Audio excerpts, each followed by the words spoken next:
பாட்டுக்காக பொழப்பு நடத்தல, பொழப்புக்காக பாட்டு படிக்கல, பாட்டோட பொழப்பும் நடக்குது. பணத்தை போட்டு வாங்க முடியுமா? பாட்டு சரக்கு விலைக்கு கிடைக்குமா? அண்ணாச்சி ஏன் தெரியுமா?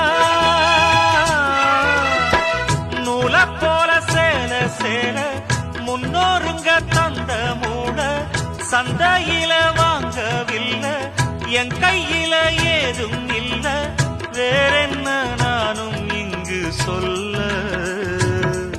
இத பாட்டு கட்டி பாட சொல்லுதடி இந்த ஊர்காத்து, புது மொட்டு விட்டு அத கேக்குதடி இந்த பூந்தோப்பு. அடி கோமாதா